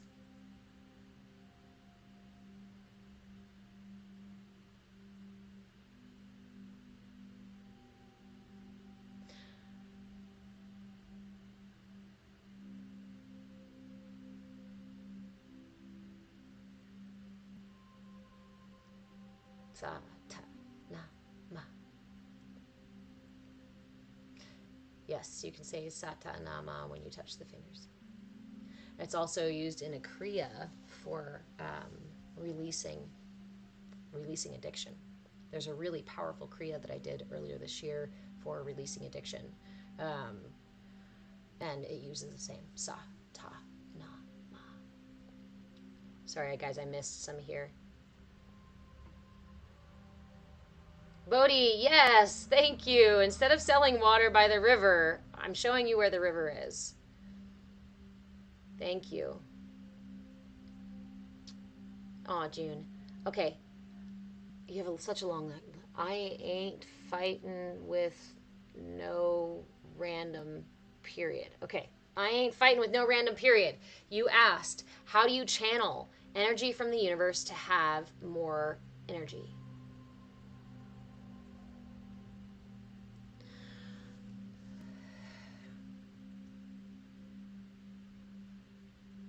There are several techniques for opening your system to receive divine source, divine prana, source energy.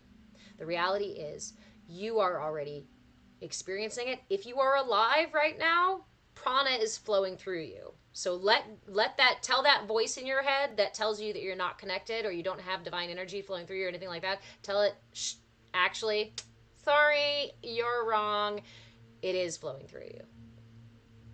Prana is flowing through your channels if you are alive. The degree to which you can experience it and the degree to which it expresses itself, no, not can experience it, is your awareness and also your blockages. I like to visualize the body as an instrument because divine source energy, prana, flows into this body. An infinite source of energy flows into your finite body and expresses itself into creation as finite creation. Things that rise and fall, like a belch, like anger, like your life. These things rise and fall. But it is from that infinite energy coming in and manifesting into creation that these things happen. During this time of being in creation, we often fill our instruments, fill our meat bags with all sorts of stuff. I might gum up my heart chakra because I was hurt in the past. So I say, no more shitty energy coming in there. Or I might put a lock on my heart and say, no, this instrument can't even play this tune because I am not giving my heart again. I'm not opening my heart again, right? There are so many ways that then we leave home, that we forget ourselves, that we hide ourselves, that we reconstruct ourselves, that we make paper cutouts of ourselves and create egos and habits and suffering. Blind ourselves.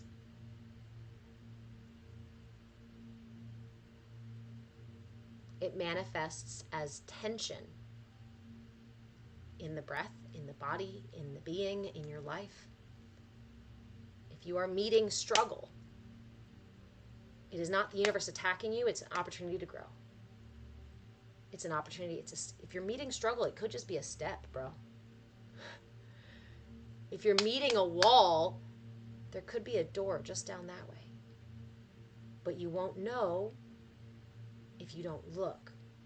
And if you don't use your awareness and your curiosity and willingness to look, you're just going to keep hammering your head into that wall and saying, why is life so hard? Life is so fucking hard. My head hurts so much. I'm always experiencing migraines and I just can't. Holy moly, friend. Maybe you should quit banging your head against a wall. I know.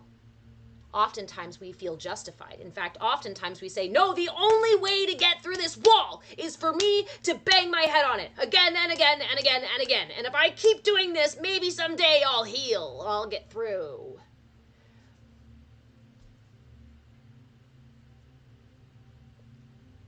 I love you. Every one of you adorable humans. Just as much as I love every one of these adorable humans inside of me. That I have met these different aspects of self. Because flowing through me and flowing through you is divine prana, is life force, is the same life force that is flowing through everything in the universe.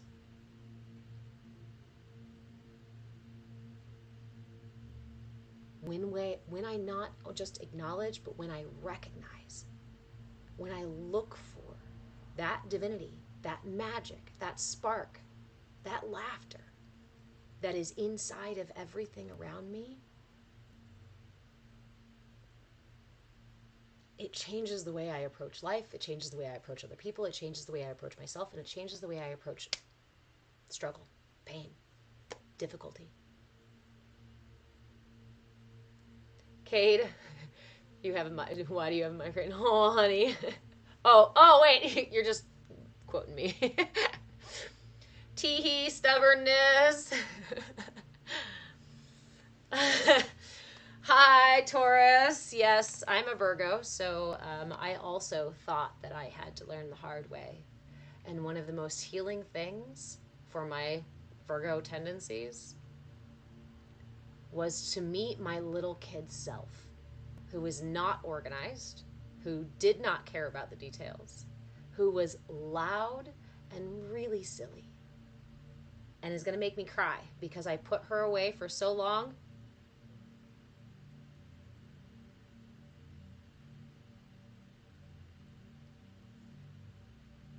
It is her. It is that part of me. It is that aspect of me that helps me heal the now me. When I get mad at myself and then further push it forward onto my son and get mad at my son too, right, for these things that I'm mad at myself for. Now that I have built that trust with her, now that I have built that relationship with her, she can whisper to me, hey, laugh about it. Be silly. Just dance it off. She has the silliest suggestions. Cade, this is not Tiny Yoga. Tiny Yoga happens on Fridays. So this is my Bhakti Bites class. Hello. For those of you who are new here, my name is Reverend Deborah. I am a movement facilitator, movement in breath, body, and being. And I am your shenaniganshaman. So don't expect to take yourself too seriously in here. We talk about serious shit? Absolutely. But would we take it too seriously? Absolutely not. There's a lot of places out in the world where you can go be really fucking serious.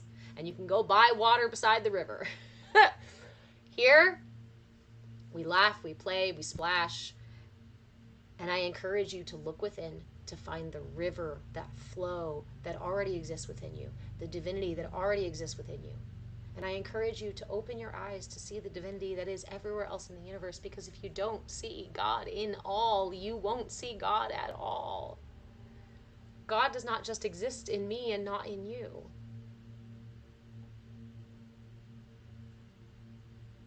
And when you see that shimmer, that sparkle, that light, that laughter in everything and everyone, suddenly it feels kind of silly to take everything so damn serious.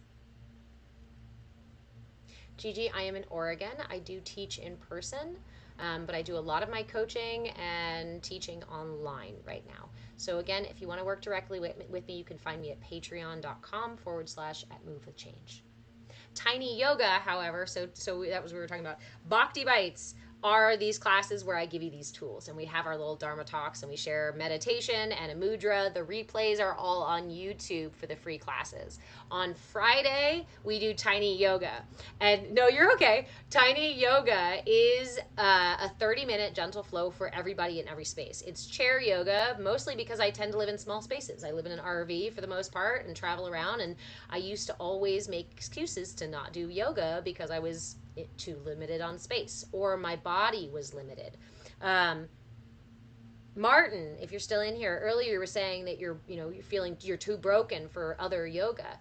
Come to chair yoga. We don't do much. We don't go far, but we get in deep. It's called tiny yoga because tiny living spaces and tiny mobility. But really the concept behind the class is more of like a genie in a bottle. Infinite cosmic power resides within this itty bitty living space of a body. I want to help you see it. I want to help you find your locus of control for your awareness and start to move it intentionally. I want to show you how to breathe through your third eye chakra, because it really does clear your intuition. I want to show you how to dig your roots so deep in the earth that someone can't pick you up. I can physically change my weight. Shh, don't tell my doctors. Using energy and intention. Using my attention and my intention, I can change my heart rate. I can change my physical weight.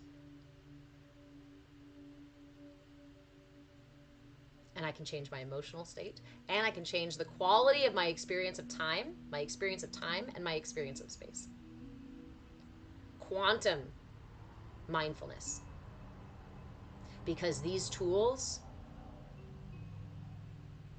give you that ability. Let you tap into the quantum level, this deeper and deeper subtlety of the universe. The magic happens in the subtlety.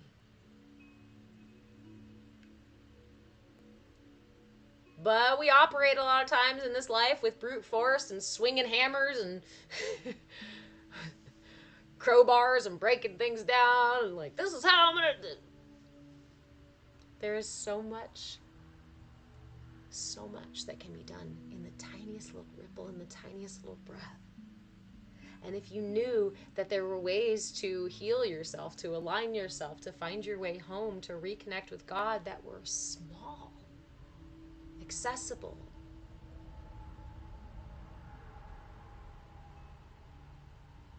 why would you go banging your head against a wall and throwing fists and tearing down the house?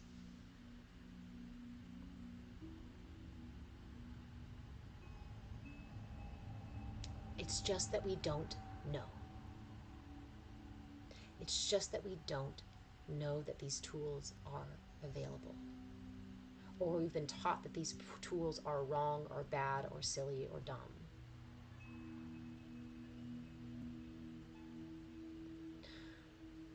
Again, I'm not here to sell you water. I'm here to point you to the river. I'm not here to sell you fish. I'm here to show you how to build a pole, make a hook, and cultivate the patience to wait for that fish to bite. You don't have to barrel through your life, guns blazing, horns forward. I know, I hear you, Taurus. One of my favorite things about Taurus is actually, I'm an astrologer as well, but one of my favorite things about Taurus is the way that you guys will strap on the cart and you will plow the entire field. Nothing can stop you. Nothing can change your mind. Nobody can distract you. You will get all the way through the entire field. Only then to pick up your head and look back and go, shit, that was the wrong field. You have such power, presence, motion, but it's not even in this. It's not Aries fast. It's not fire. It's like the mountains moving.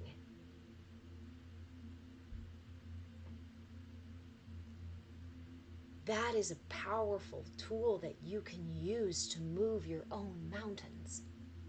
I have met more Tauruses that thought they had to work really fucking hard to get the smallest things done.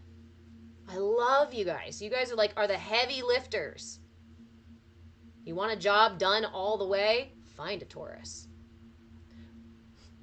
But bring them treats. I was going to say, yes, find a Taurus, but also then give them like a pamper bath afterwards and maybe beforehand too, like butter them up a little bit. They'll plow the entire field for you, and all you got to give them is snacks and treats afterwards and lots of pets.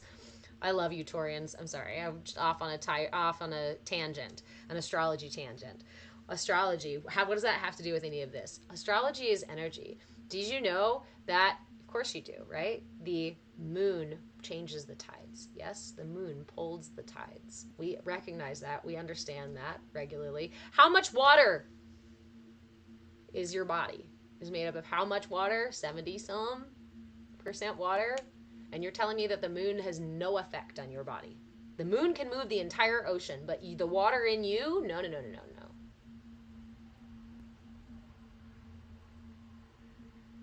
Do you know every planet, everything in our solar system has a measurable degree of effect on our planet, depending on how far away when it passes and where it is in its orbit and all this stuff. But yeah, no, no, no. Those things don't have any effect on you. You're just totally isolated and compartmentalized from the rest of reality, right? What a travesty. What a travesty that you have been put inside that box and sold this idea that you are separate. That God is somebody you have to call the middleman to talk to him up there, and he doesn't. That you need to go to a doctor who's going to sit with you for 15 minutes once a year and then tell you what's wrong and what's going on in your body. That you shouldn't trust your own intuition, that you should go talk to people who know nothing about who you are and where you're from and what your experience is in life, and you should take what they say and how they apply things to their life and do it their way. The gaslighting is strong. The gaslighting is strong with this culture. So come. Sit with me in the forest. Let's see the trees. Come. Lay in the river with me, and we will float. Erica, the reason I share these things is because these are the tools that have freed me. You want real freedom and liberation? Am I still working towards the larger goals of what that looks like? Yes, absolutely, guys. I'm not on the end of my game. I'm only 40. I'm in the middle of my fucking path. But I have found a kind of freedom and liberation that I have not had in the past. A peace of mind, a peace of heart that I never had before. And I found these things without sacrificing the things that I care about and the things that I want. I have discovered manifestation. Even after years of thinking I have to work really hard to manifest. Manifestation is not a gross motor skill. It is a fine motor skill. And it is when we access these finer layers of reality, the subtle layers of reality, that we start to understand and be able to experience the full scope of what we're capable of.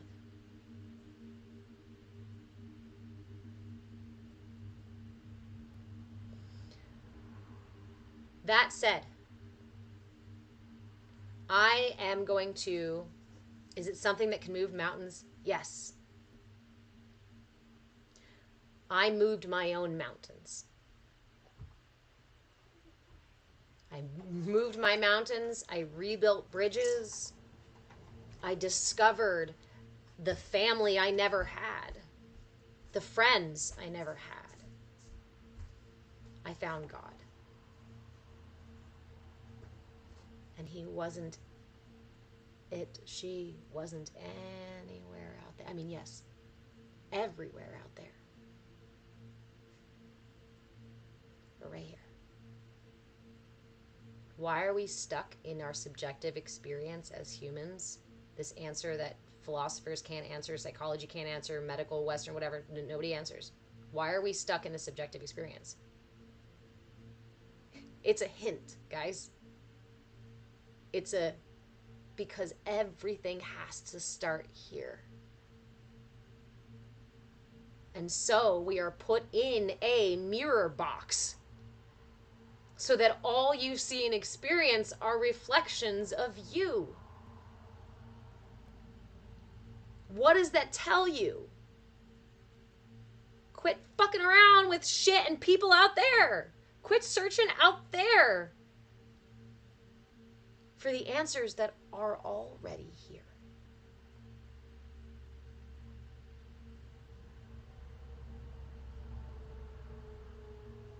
So, Go follow me in all the places you hang out so you can catch my content. Go follow me on YouTube specifically so you can catch my replays. Go follow me on Patreon for free so you can stay up to date on information, and you can access levels of membership. You can stay here on the edge of this reality, on the edge of this game, on the edge of this exploration, on the edge of this forest. You can stay over there, and you can stay there as long as you'd like to.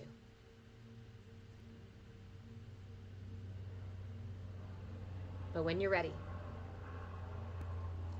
to make a commitment to yourself, not me, listen, this is not a business model. This is a community. This is a gifting circle. I want you to come sit by the fire so I can gift these things to you. And when we come and we sit by the fire, we support each other.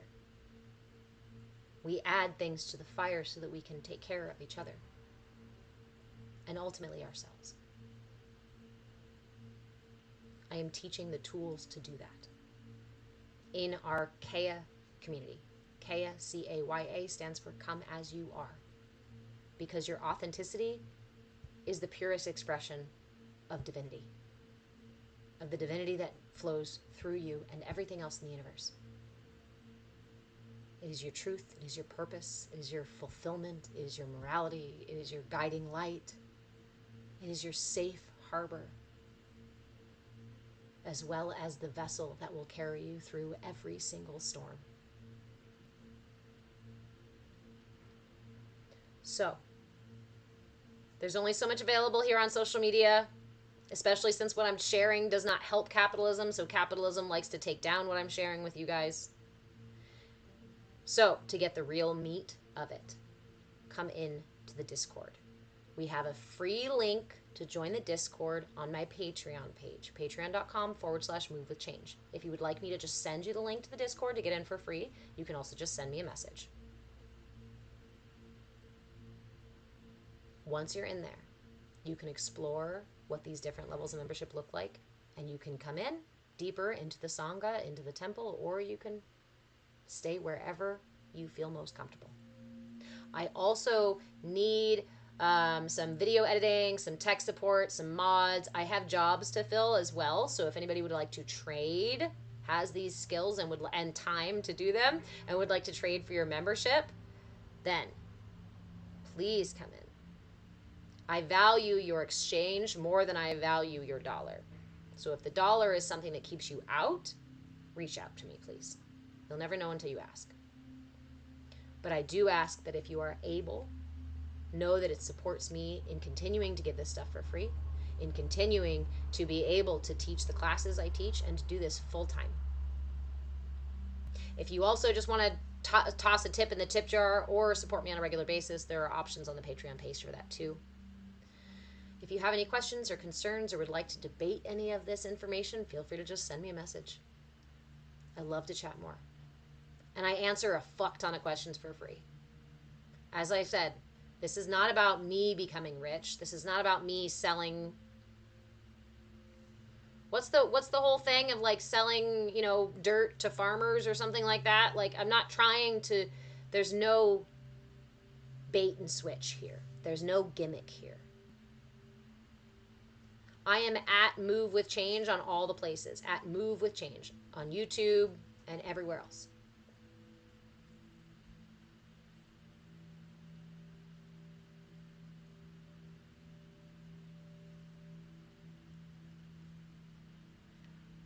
I'll leave you with one of my favorite stories.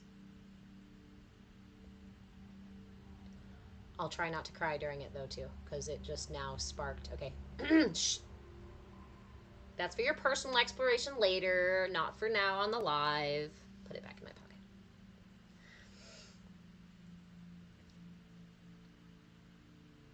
At the bottom of a river, all of these tiny little creatures clung to the bottom. To the reeds, to the rocks, to each other. All of these little creatures clinging to the bottom as the river rushes over them. And that's all they knew, is they're clinging. And they would encourage each other to hold on tighter. And they would hold tighter to each other as that river pushed over them. And occasionally someone would slip. And as soon as they did, they'd get tossed among the rocks and taken out of view. So everyone who clung said, obviously, look, we have proof. Don't stop clinging. Otherwise, something terrible will happen. But, hey, Vivian, but as they always do, we always have one in that generation, the curse breaker, right? That one in the generation. This one lamented over the hanging and the clinging and the holding and said, I can't. I'm so bored of clinging. And I'm so curious. That water comes from there and that water goes somewhere. This can't be all there is. And the other ones clinging would say, please don't let go, please don't let go, please don't let go. You know what happens. You know you'll get hit among the rocks and you'll disappear. And because it's that fucking one, it says, I'll die here clinging. I know that I will die here clinging. So my only choice is to let go. Because if I die there too, then I die there too. But I won't die here clinging. And so it lets go. And what happens but is immediately tossed on the rocks and pulled downstream. Pulled down far past anyone and anything that it ever knew. But as rivers do, as it carried it down the way, the water lifted it above the rocks, above the reeds, and it began to float on the current. And as it did, it watched so many other things go by. And as it continued down the river, of course, it ran into other clinging creatures. And when these creatures saw this one like them floating in the river, they said, Messiah! Enlightened one! Wow! Teach us your ways.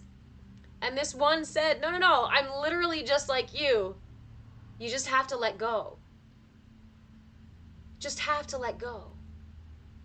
And they'd say, oh, yes, you can let go, but we can't, because we'll die, because that's all we know. And my confirmation bias is now looping, and I can't confirm what I'm seeing, which is you letting go.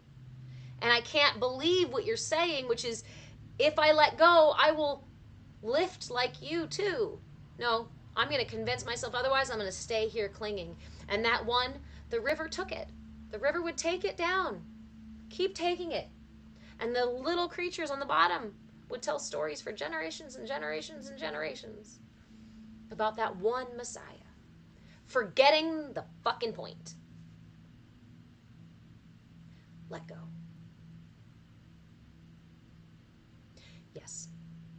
When you first begin to let go of suffering, attachment, holding, judgment, bias, fear, shame, blame, guilt, whatever the list goes on. When you first start to let go, yes, it does sometimes often feel like being dragged over the rocks, over the coals. Sometimes it's dark, sometimes it's scary, sometimes it hurts. Sometimes it's really wacky and you end up, ass over head, right? Like, it can be really crazy and it can be really silly. You don't have to do this alone.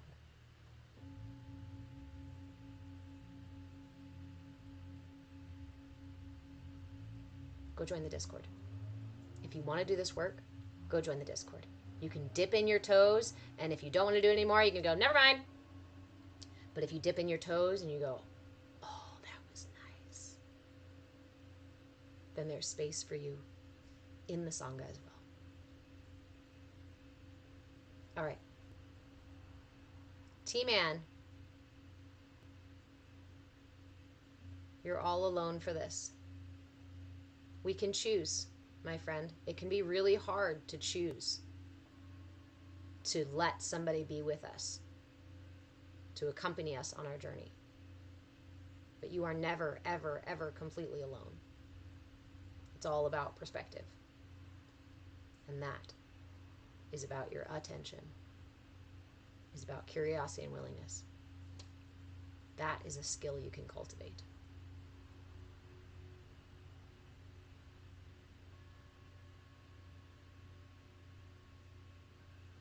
All right. I love you all. Sangha sessions, which is our deep dive practice class, happens here in just under an hour. I'm going to go have myself some lunch. Hey, Monica, yay! Awesome, guys. Thank you guys for popping over to YouTube from TikTok. Remember, everyone, please follow me on YouTube because replays are there, and go follow me on the Patreon page /@MoveWithChange to get updates, to get memberships, to get info. All right. Send me a message if you need anything, if you have any questions. I love you. I mean that. I don't say that, again, as an anecdotal thing. I love you. You are me. I am you. Whatever you see and hear and experience here today is a reflection of you. I just happen to be standing at the right angle to the sun for it to look like this today.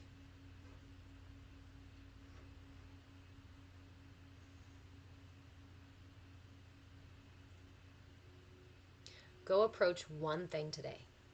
One thing that you normally would be judgmental about, closed-minded about, whatever it is. I encourage you to approach one thing today with curiosity and willingness. And you can drop it after a minute or two, a couple of minutes, I don't know. Curiosity and willingness. And see what happens. I love you. Okay. All right. Now we're going to say goodnight to everybody. Good night, Kick. Good night, Twitch. Good night, Instagram. And, oh, fuck. I forgot to tell you guys about my chakra workshop that I'm in the middle of doing. I try to remember every time to tell you guys about the chakra workshop. Come join me in the Sangha for the chakra workshop. I've got a bunch of tools that I can teach you all in one workshop. Okay, I love you. All right.